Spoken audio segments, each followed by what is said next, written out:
tugeze mu ishuri nibwo umuntu yatangiye kubona ko hariho urwango rukomeye cyane banga abatutsi. Noneho wasubiza inyuma gatoya wajya ukurikirana umuntu umugendana ukumva aragututse ngo uri inzoka, ntumumenye ibyo ari byo. Ikintu twaje kubona gitangaje ni ukubona baragiye bica abantu, batangira kwica abantu, bakica umubyeyi, bakica abana, ubundi abantu b'abagabo bakarwanya n'abandi bagabo, ariko ntabwo bakagiye kwica abana, impinja, iki. Urumva ni hene, ni urwango rwe rukomeye cyane, n'amagambo ageretseho, n'amaradiyo yigishaga icyo gihe gukora jenoside, kwica abatutsi, kutagira uwo basiga. Amaradiyo n'ubu ngubu ibimenyetso bibe hari hirya no hino. Twararwanye, tugerageza ko dushoboye kugira ngo duhagarike jenoside, turokore abicwaga, turokore abatutsi. Kamabwiza ukuri, hari ikintu gikomera kugira ngo umuntu abe mbese abukohoke, amererwe neza. Buriya njye natinyaga no kubana nababara ntagira n'umuntu ndeba, ariko nkiherera nkajya nk'ahantu ngafata umwanya uhagije nta muntu uhari, nkarira nkumva umutima wanjye urabohotse. Rimwe na rimwe hari igihe wihambira ku kintu kikakubuza amahoro, ariko ni ukuri byaramfashije cyane. Navayo nasanga barira nkabahoza, nakijijwe neza. Hari ukuntu ukizwa ugakizwa ibice, hari ukuntu ukizwa ukumva hari ukuntu, ariko ndakabitse nkashyize muri cya cyumba kidakorwaho. Ariko iyo ubashije gusohora ibiri mu byumba byose, umwanda wose ukawusohora, noneho ukagira na komunikasiyo na Kristo, noneho wagira Imana. Njye nzajya mbivuga kubera ko byaramfashije. Nagira ngo nakire Papa Medard. Papa Medard ni umupapa uyu munsi kubw'Imana, ariko yavukiye mu Rwanda, akurira mu Rwanda, aba mu Rwanda mbere ya jenoside yakorewe abatutsi muri 1994. Twagira ngo utubwire noneho nkawe wahabaye nuko ubuzima bwari bumeze na nyuma yaho. Murakoze Aposo, ndabashimira yuko muduhaye uburyo bwo gusobanurira, kuvuga amateka, kandi amateka twabayemo, kugira ngo n'abantu batabizi babimenye. Ni ukuri n'ibyiringiro by'ubwiza dushaka kugeza ku bandi. Njye navukiye i Kigali, ariko mu mujyi wa Kigali rimwe na rimwe wasanga dufite inshuti nyinshi tubana, ariko umwana ntamenye ibyo ari byo. Ariko tugeze mu ishuri nibwo umuntu yatangiye kubona ko hariho urwango rukomeye cyane banga abatutsi. Noneho wasubiza inyuma gatoya wajya ukurikirana umuntu umugendana ukumva aragututse ngo uri inzoka, ntumumenye ibyo ari byo. Mwagera mu ishuri bakoraga buri cyumweru, buri wa mbere bashyiraga abana bose kuri asamburema kugira ngo barebe abatutsi, barebe. Noneho mwakwije no mu ishuri buri gitondo bakavuga bati abatutsi, bakabanza bakavuga abahutu bakabona ishuri ryose rihagurutse, bavuga abatutsi, wahaguruka mwarimu akagutuka ngo nikicare. Noneho ibyo bintu bibaye igihe kirekire urabimenyera, ukumva ko ariko bigomba kugenda, bikamera nk'aho ari bwo buzima ugomba kubamo. Kubera yenda rimwe na rimwe yuko hari talaba ufite, yenda nko gutera umupira, nko kwirukanka, ukumva rimwe na rimwe uri kumwe n'abantu nta kibazo. Ibyo twabikuriyemo, ndetse aha naje kubona ko ibintu muri za 78 papa yashatse kuduhungisha. Ari ahantu yubakaga afata ikamyo ye ashyiramo imicanga ashyiramo iki tujya i Bugande. Naho tugeze Gabiro baradufata, badufashe abasobanura ko afite shansi, ariko noneho biba ngombwa kugira ngo bambwire ngo nareke babanze babaze. Iyo scenario uko yagenze nabonaga arimo kuvugana nabo, ariko nyuma tuza kongera dusubira inyuma tugaruka mu rugo. Twarakuze rero ugakorana n'abantu, family ziziranye, muganira, ukabona n'abantu, ukabona nta kibazo, ku ishuri twigana n'abana b'abasirikare nta kibazo. Ariko noneho bigeze muri 90 niho buriya hari igihe bavuga Ababiligi uko ntubimenye ibyo ari byo. Watekereza ku mateka ya kera mu bwigenge, ukuntu bishe umwami, ukuntu bagiye bica Abanyarwanda, bica Abatutsi, bakatangira kubohera za Bugesera n'ahandi hose bashaka ko ibikoko bibarya bikabamara. Aho rero niho muri 90 baje bajya ku mabariyeri y'i Kigali. Umwana w'Umututsi bamubona bakamukubita urushyi, bakabaturitinga mu buryo ubona ko bafite hari urwango rugikomeza. Jewe nibwo rero narababaye, ariko hari ibyo nagencamo mu ishuri. Hari igihe bajyaga badutuka rimwe na rimwe bakabyirengagiza ukabireka. Reka rero icyo gihe nibwo natekereje, ndavuga ariko mbonye opportunity, inkotanyi zateye, rero nta mpamvu, mbonye uburyo bushoboka bwose bwo kubona nanjye nafatanya n'abandi kubohoza igihugu cyacu, aka karengane kagashira. Kuko byaragaragara ko harimo akarengane gakomeye kandi ubona katazashira. Tugize amahirwe tubona uburyo bwo kubohoza igihugu cyacu, nasanze abandi turafatanya kubohoza igihugu.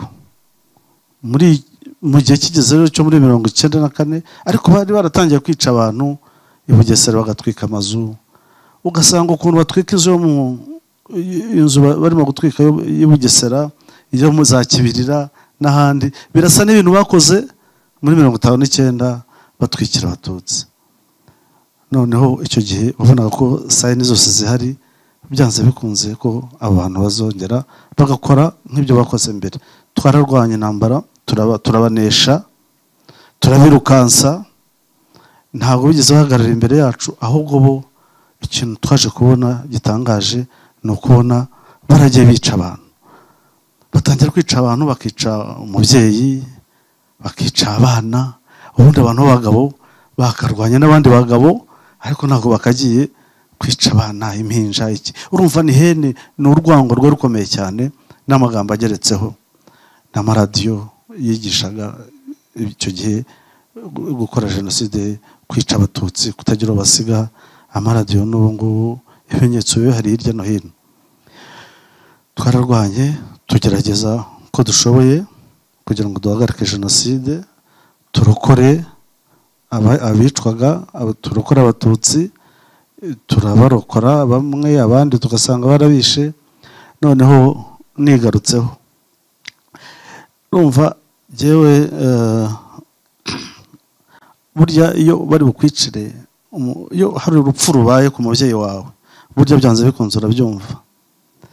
Noneho aho tugenda turokora abantu, ugahita utekereza ese abo mu rugo bimeze bite. Noneho ariko kubera yuko twe twagiye kurwana turi determine, tuva byanze bikunze abangaba bagomba kuvaho. Ntabwo byagiye biduca intege, ahubwo byagendaga biduha imbaraga noneho zo gukora cyane, zo gutananirwa, kugira ngo tugere kuri objectif dufatanyije n'abandi.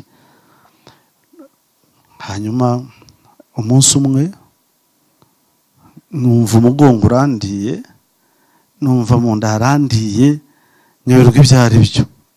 Ariko nje guhura n'abantu ko mpora n'impunzi, ndababaza se mwamenyera batariko amakuru dufite nuko barabishe. Byagenze bite rero? Ko twari dutuye hariya ku Kabeza, noneho Kabeza buriya hari ukuntu hari hagoswe cyane n'interahamwe nyinshi n'abasirikari. Family yanjye yacitsemo kabiri, mama n'abana bamwe urumva ngira ngo babigiye inama, avuga nitugendera hamwe baratwicira hamwe twese, ahubwo reka bamwe bihishe abandi bihishwabo. Mama n'abandi bana bane bagiye muri Eto, hanyuma babasha kuva muri Eto, narabimenye, Kicukiro barakomeza bagera za Karembure, hari kiliziya yitwa Inyarurama. Aho ngaho niho ntabashije neza kumenya irengero ryabo.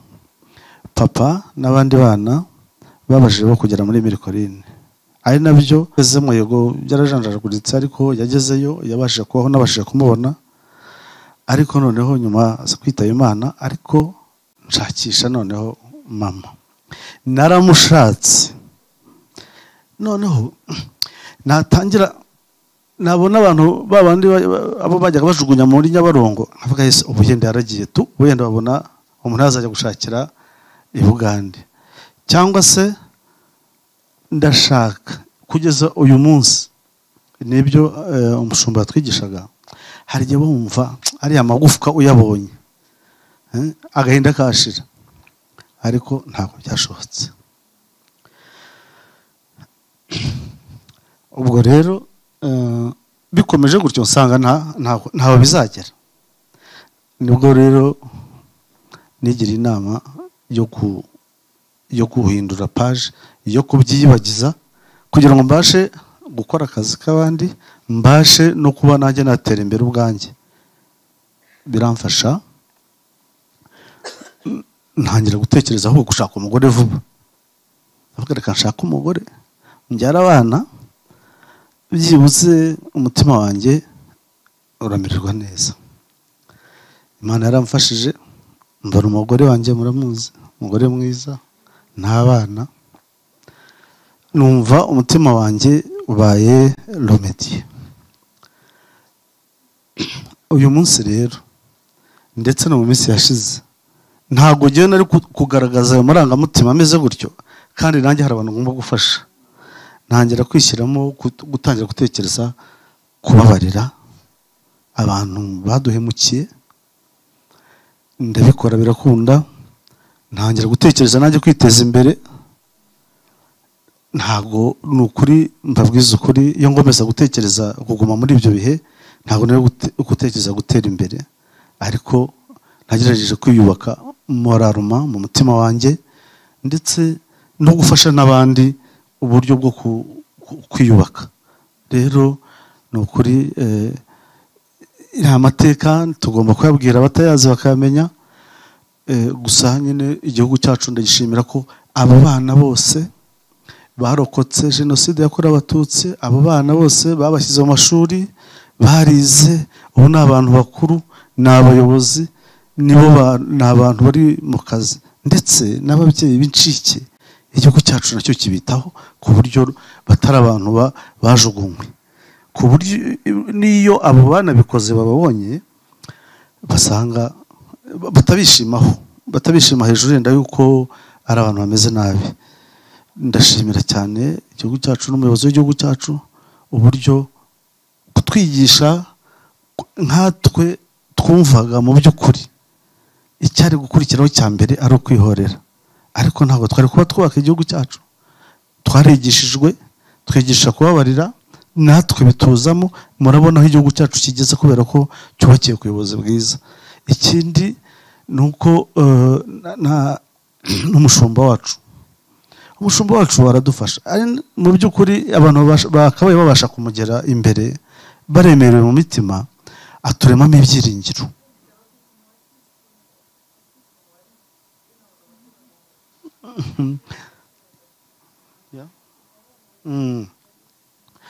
Urumva, kambabwiza ukuri, hari ikintu gikomera kugira ngo umuntu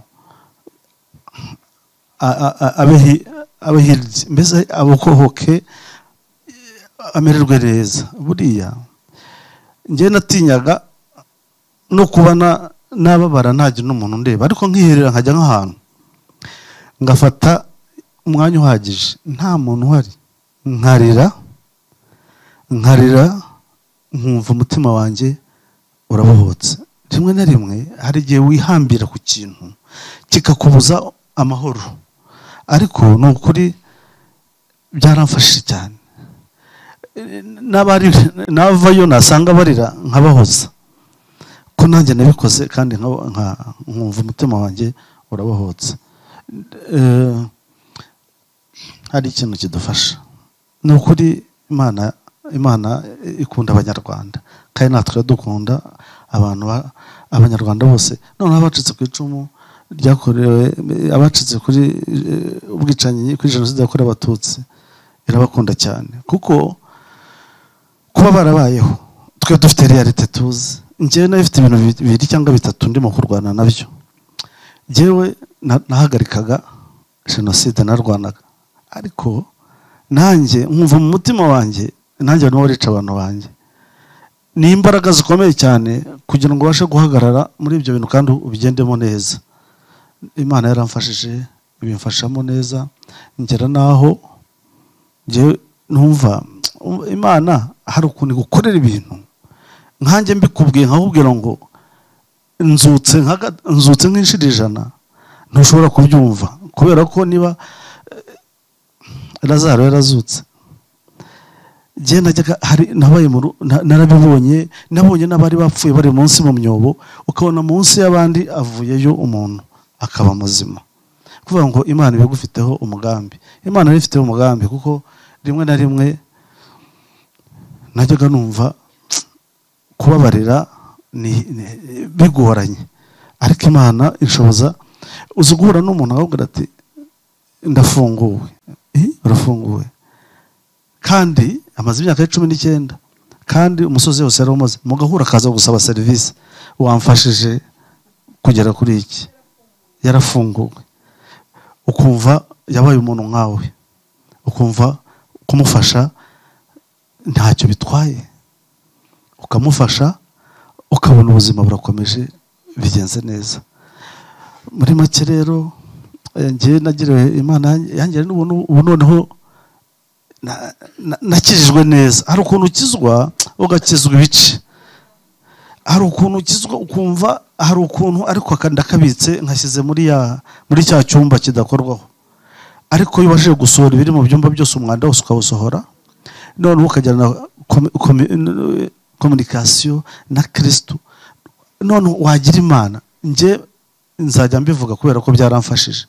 Ntabwo byabaye ndahandi, byabaye ngeze munsi y'amavuta y'umushumba wanjye, nibwo murababarana mukishimana, hageze igihe nk'iki ngiki nabwo ukabona attachment, nibwo aguha urugero rwa Kristo nk'uko yababariye, nawe ubyigiraho niyo atabikubwira, ariko ubyiraho iyo ubibona nawe ukavuga uti nanjye reka mbere urugero abandi, kugira ngo turusheho gukomeza kubaka igihugu cyacu. Kuko ibyo aribyo byose, nkatwe abanyakigali twakorera umujyi wa Kigali, tuzi Kigali ya mbere, tuzi na Kigali y'ubu, tuzi urabona ukuntu abantu bose bafite umudendezo, abantu babaho, nta muntu ubuzwa uburenganzira bwe, nta muntu muhura ngo agucire mu maso. Twe baduciraga mu maso ukihanagura, ariko rimwe na rimwe ukavuga uti ibi bizarangira ryari, byararangiye, byabaye amateka.